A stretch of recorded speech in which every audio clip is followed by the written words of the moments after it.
We will talk about the high-level design considerations in terms of the clock rate in a SerDes architecture. Also, we promoted lots of advantages of the half-rate clocking SerDes. But someone asked a good question in the comment.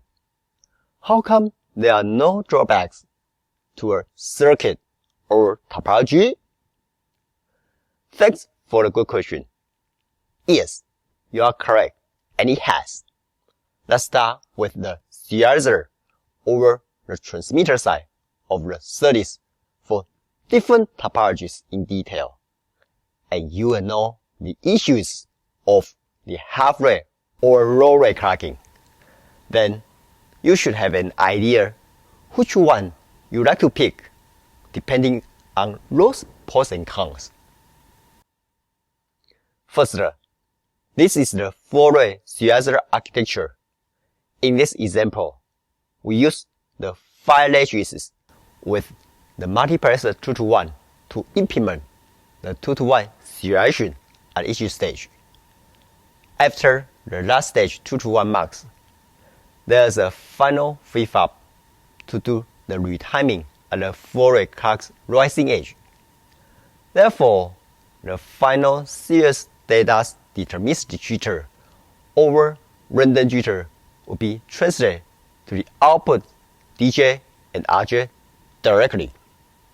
If we can design a good 4-rate clock with a very low RJ and DJ, then that should not be an issue, but could be related to more power overhead you need to burn over any potential reliability concerns. What's more, is there any limitation that you cannot apply at 4-rate, even though the power over reliability was not a concern? Think about the sampling images for 5 seconds. Exactly. Timing from the clock samples the data point of view. The input data D-in of the 4-rate sampling clock CK arrives after the CK2 samples clock to Q delay and 2-to-1 marks delay. Obviously, the final flip-flop may not have enough setup time if either the total delay is too long or the bit period is too short to meet the stringent timing. Therefore, the retiming stage of that flip-flop usually limits the maximum data rate of the 4-rate serialization. What else could be the data rate speed limitation? Think about the setup time images for 5 seconds again. Bingo! The timing issue of the setup time from another flop's concern, the divide by 2 frequency divider. If the data rate is higher, the corresponding 4-rate clock frequency will be higher, the same. So, the clock period is too short to meet the feedback timing in the setup time, and the frequency divider would break.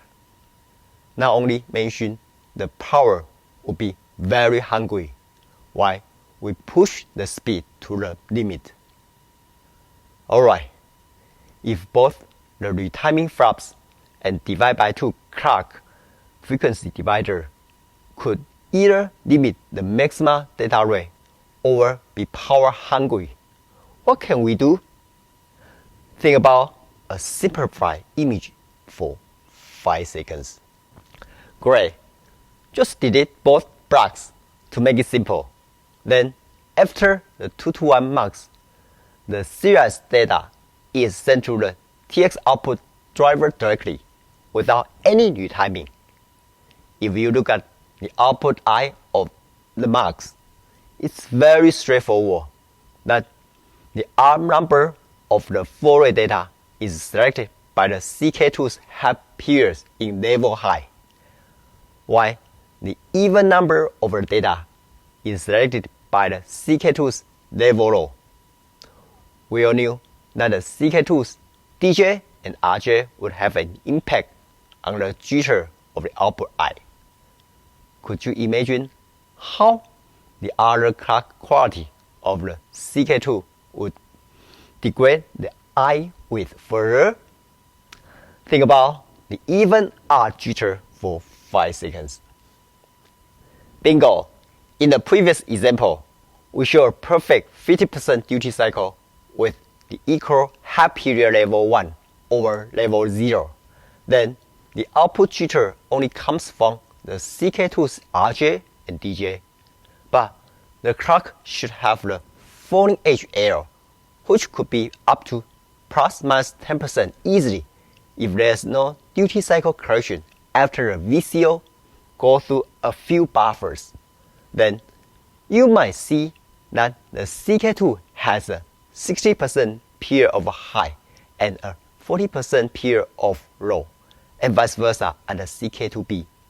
So if you overlap the eye diagram in 2 UI from both even odd eyes, you can see the 20% UI DJ just from the half-rate clocking's duty cycle distortion, which does not include the extra DJ and RJ for sure. Then likely the eye could be only 50% UI, including all other DJ and RJ. Then what should we do? Think about the correction image for 5 seconds. Great. Let's just add the duty cycle correction circuit to improve the clock's falling edge error with a simple feedback loop.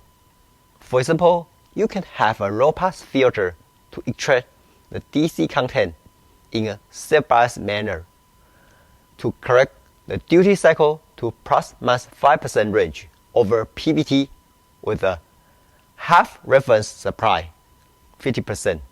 If we like to further improve it down to plus minus 1%, what can we do? Think about the digital trimming image for 5 seconds. Bingo! In digital, we can sample the clock, get a statistical number of high and low, and determine the corresponding correction code to apply at the trimming buffer loading over the target buffer. By changing the loading from the tunable buffer output to the supply or ground, the rise or the fall time could be adjustable.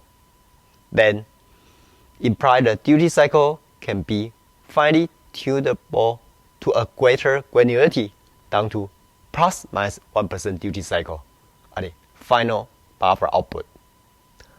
From here, we are assuming the full rate clock is too fast to achieve the data rate specification. On the other hand, if the half rate is still too fast to meet the target data rate, what should you do? Think about another half rate for 5 seconds. Right, let's go to the quarter rate serializer, which means a 2-phase clock is not enough. We need a 4-phase clock in the quarter rate clocking. As you can see, both the 0 degree in phase and the 90 degree quadruple phase decide the output of the data 0. Both the 90 degree quadruple phase and the 180 degree out of phase decide the output of the data 1, and so on.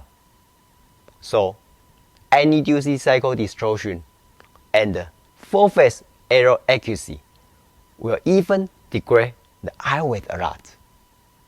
What should we do? Correct. We need to apply the duty cycle correction and also the 4-phase correction circuits, which are usually complicated and may burn more and more power. We must watch out the power overhead from the circuit and layout capacity. Before jumping into the summary, think about pros and cons between the full rate, half rate, and quarter rate clocking TX for 5 seconds. Alright, here are the summarized images of why we want a half rate or a quarter rate clocking serializer TX. Initially, the Fourier clock TX is the simplest architecture without any duty cycle or phase correction circuit. Therefore, the low complexity of layout and design will lead to a low power and a low speed along with advanced fast process node. If either the speed is too high or the old process node is too low, then the Fourier cannot meet the timing margin of either the retiming flop or the divide by 2 dividers flop.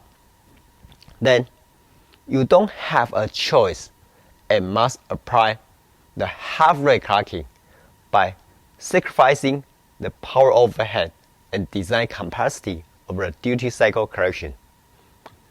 Furthermore, if you cannot even meet the half rate, you must apply the quarter rate clocking TX by adding an extra 4-phase correction, even though more area and power are needed. Finally, a simple example is the original 8 gigabit per second PCIe Gen 3 in 28nm. Then we may need to upgrade to the 16 gigabit per second PCIe Gen 4 in the same 28 process. If we have the 8 gigabit per second flow rate at the first beginning, then the 16 gigabit per second flow rate TX is too fast to meet the timing. Then we can keep the 8 GHz clock in a half-rate clocking TX by just adding the DCD to mitigate the DCD issue. Similarly, if we need to further upgrade the 16 gigabit per second PCIe Gen 4 to 32 gigabit per second Gen 5, then both the 32 GHz over 16 GHz is still too high to meet the timing. Then we just keep the 8 GHz in a quarter rate clocking PCIe Gen 5 by extra adding the 4-phase correction. Does that make sense? Thanks for watching. Before you go, if you are benefiting from those circuit images, I would love to hear your feedback and please share a comment down below. Lastly, please share the video link with the people who may be better from it.